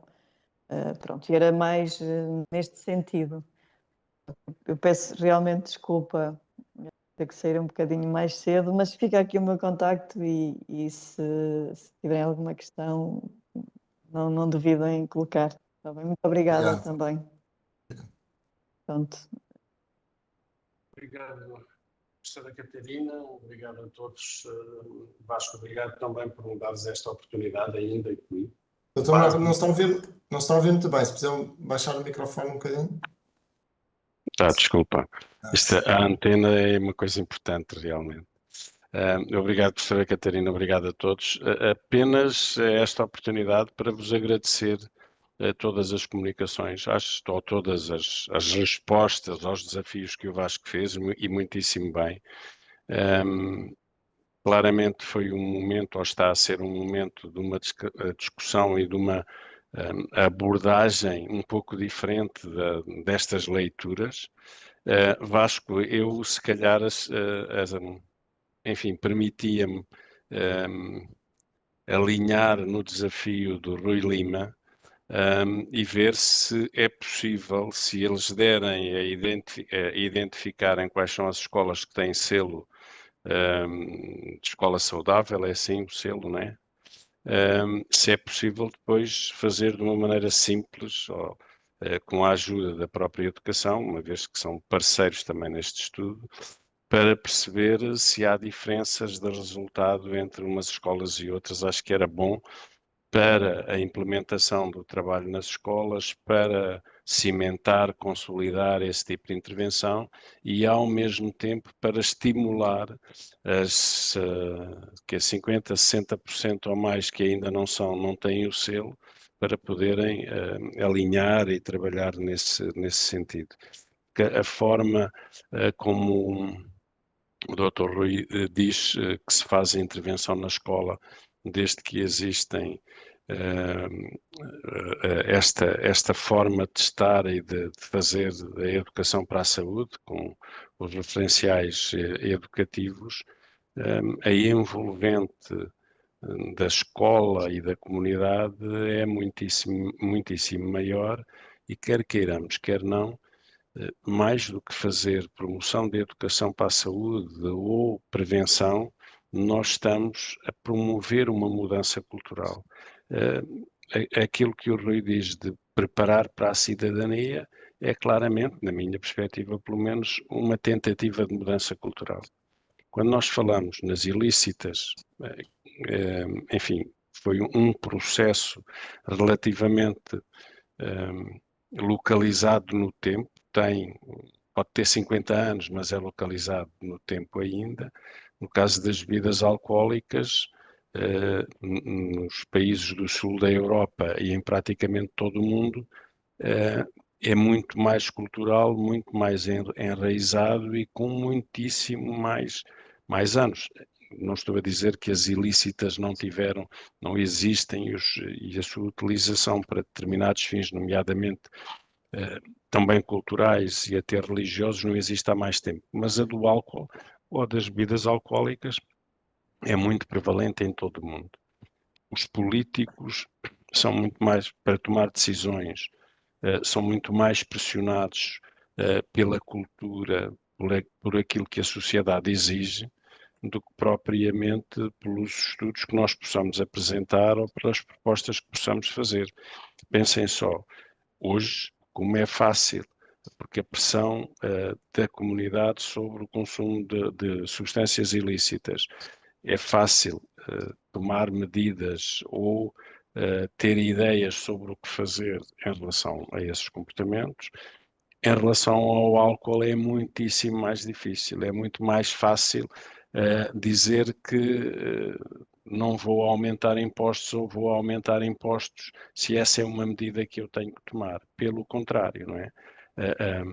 A cultura, nomeadamente das questões relacionadas com o vinho em Portugal, é de tal maneira profunda e comunitária e mesmo em termos económicos é tão significativa que é muito mais difícil tomar medidas que possam ser mais restritivas ou mesmo, digamos, que influenciem as tomadas de decisão. Portanto, tem que ser claramente uma evolução cultural para que as coisas aconteçam não por proibições, mas esta evolução que todos disseram durante todo este tempo que vai acontecendo, que é uma evolução social, mas quer queiramos, quer não, a escola e as medidas que vamos tomando ou implementando vão ajudar a fazer essa mudança cultural e é por aí o caminho que vai ter que sendo feito. Mais uma vez, obrigado a todos. Peço desculpa por ter que ir embora, mas foi um prazer muito grande estar aqui a ouvir-vos e perceber que, discutindo, podemos encontrar outras formas, outros caminhos a percorrer para ter, fundamentalmente, esse o nosso objetivo, ganhos em saúde. Muito obrigado a todos. Tá? Força, Vasco. Doutor Ossé, não sei se ainda temos tempo para fazer mais uma pergunta, pelo menos ainda há aqui mais uma da Elsa, ou temos que começar a preparar o fim? Eu penso que sim, desde que os restantes colegas tenham alguma disponibilidade, eu acho que mais 5 ou 10 minutos não vejo inconveniente. Ok.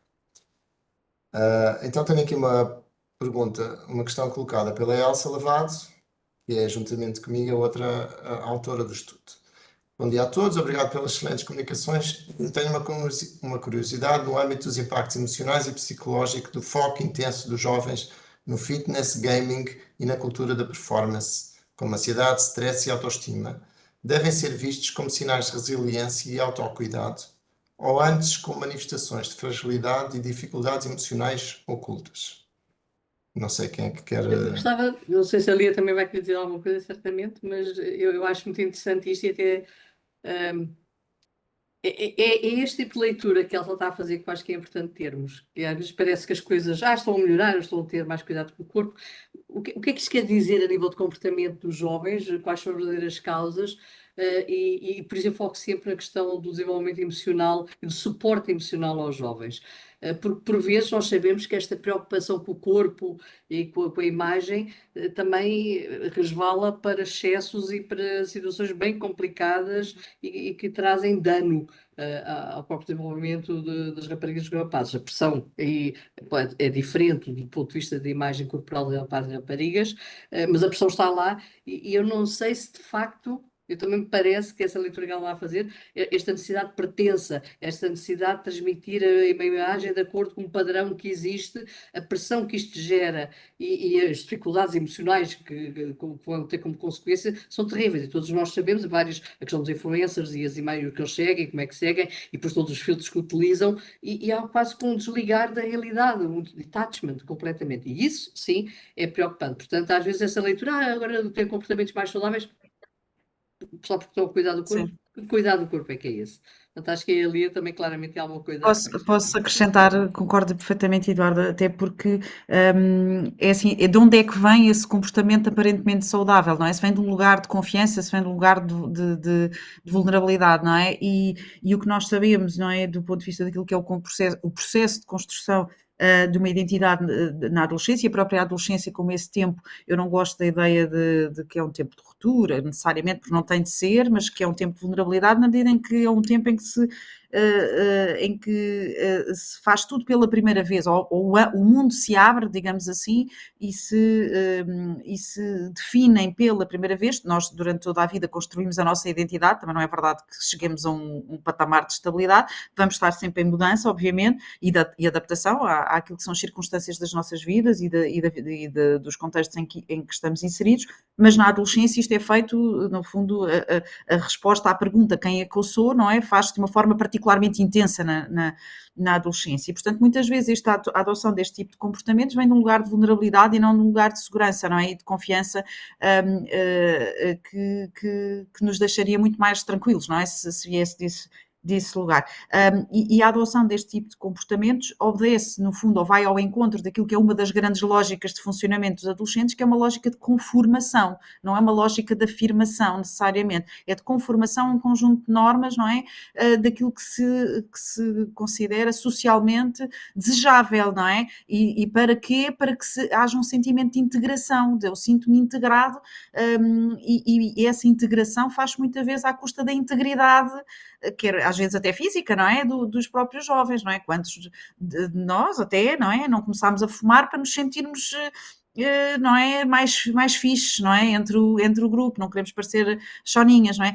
Ainda bem que hoje, choninhas, atenção, não interpretem mal, porque obviamente não quer que ninguém fume, e pelo contrário, mas também eu própria já vivi aqui, enquanto mãe, esse dilema de perceber, não é, que o meu filho fuma e começou a fumar justamente porque na escola dele, não é, os fixes estavam à porta com os aicos e com essas porcarias a fumar, não é? Ninguém queria ser dos que estavam lá dentro, não sei se me faço entender, portanto isso também não é uma lógica que felizmente, aparentemente, e o relatório demonstra, é menos comum, não o consumo de cigarros eletrónicos, que aumentou, obviamente, mas o consumo de tabaco em geral terá diminuído, ótimo, significa que muitos mais jovens já não acham fixe começar a fumar ou a fumar, e já não é uma prática que muitos considerem socialmente desejável. Portanto, estas lógicas de conformação, não é? Aquilo que circula nos seus universos culturais, e por isso é que é tão importante ouvi-los e também nós próprios cedermos a estar nos seus universos culturais, por muito desagradável que isso às vezes seja, e que vejamos coisas que não queremos ver e das quais não queremos saber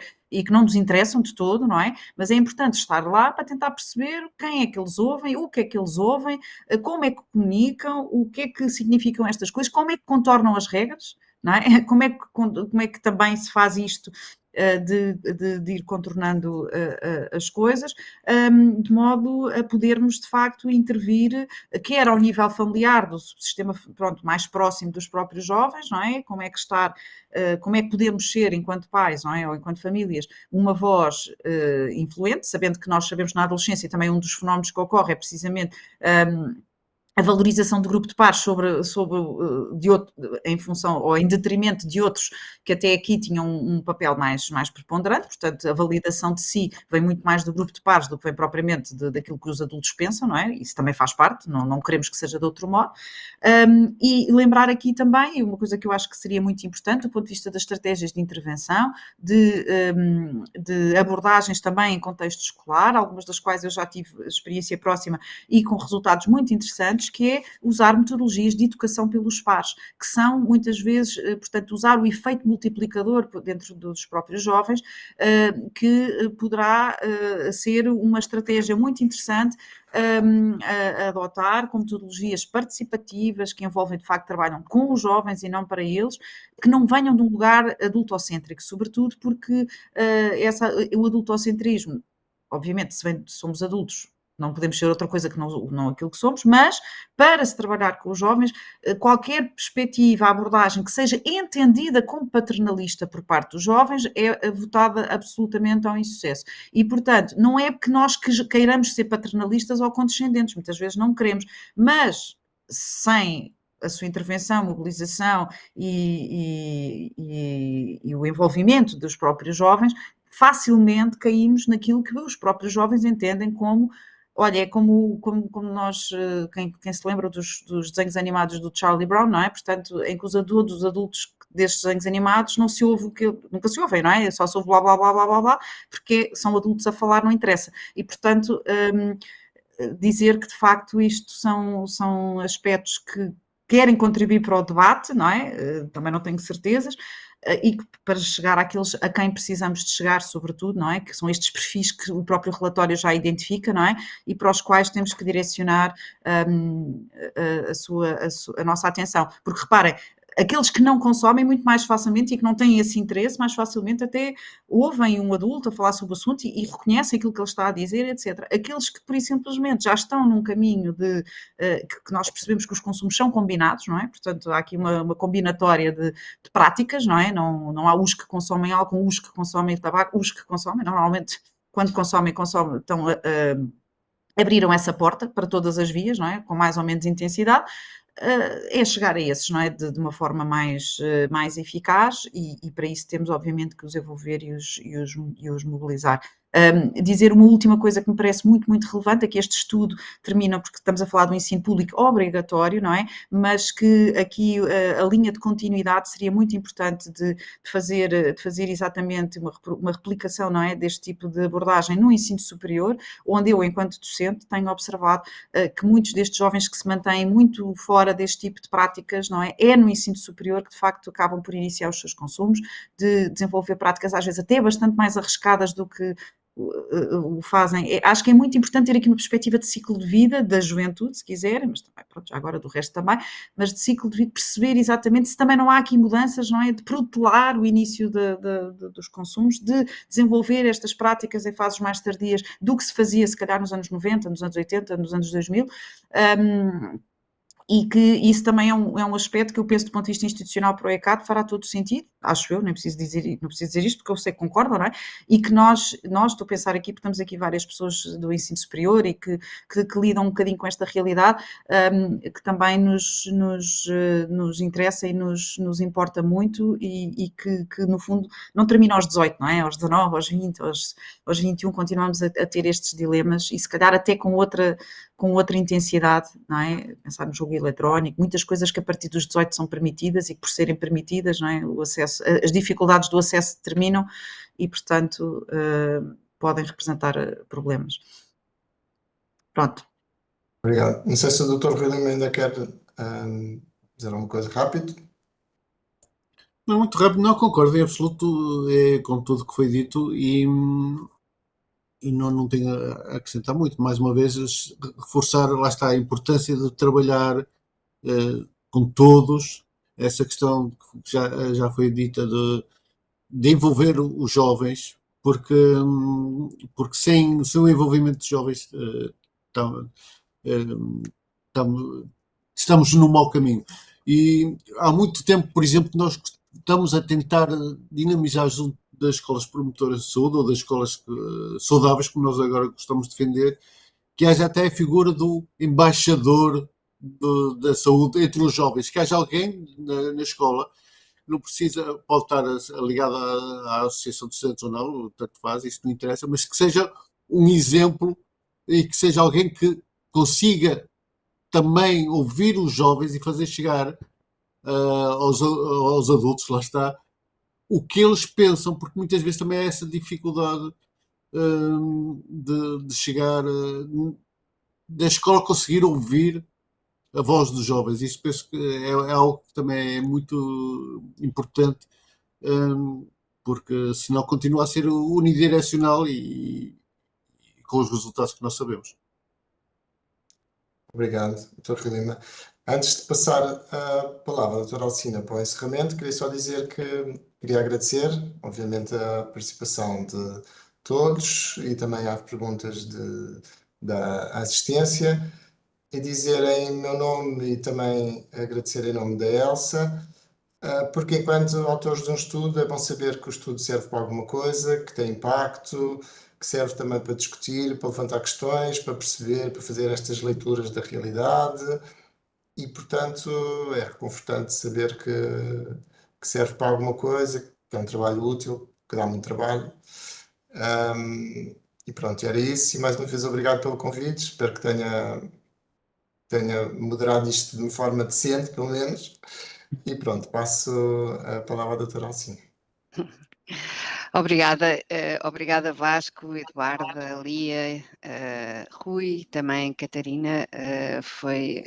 Penso que foi uma videoconferência muito bem conseguida. Acho que este formato, para além dos conteúdos e das questões que nos trouxeram e reflexões que nos deixaram aqui e que vamos levar de trabalho de casa, foi também muito agradável o formato em que tivemos à conversa, com as questões também que foram colocadas pela audiência, que também muito relevantes e trouxeram uma maior riqueza aqui ao debate com estes especialistas. Este, digamos assim, seria um primeiro momento de reflexão sobre os resultados do ECAT, mais com estas perspectivas por parte de cada um dos especialistas que estão aqui presentes. Evidentemente que as práticas e a intervenção que ocorre todos os dias nas escolas com o apoio do ICAD, sem o apoio do ICAD por parte da sociedade civil, também será muito relevante ser aqui debatido e, portanto, estamos também a agendar uma nova videoconferência para depois das férias, precisamente para pensar nessas práticas que são desenvolvidas nos momentos. Havia aqui uma colega do ICAD que referia que o ICAD já desenvolve também intervenção junto destes grupos populacionais mais jovens, em contexto ainda muito precoce, e isso é bom saber. Portanto, importa aqui também agora pensar nas práticas que temos vindo a desenvolver e de que forma é que elas têm também contribuído para estes resultados e de que forma é que podemos continuar a melhorar, e trouxeram e deixaram-nos aqui muitas pistas para esse efeito, e agradeço também em nome do ICAD por isso, a vossa generosidade, o vosso tempo para estarem aqui a pensar sobre estas questões. Obrigada, até à próxima. É um prazer, obrigada. Obrigada. Até à próxima. Obrigada. Obrigado.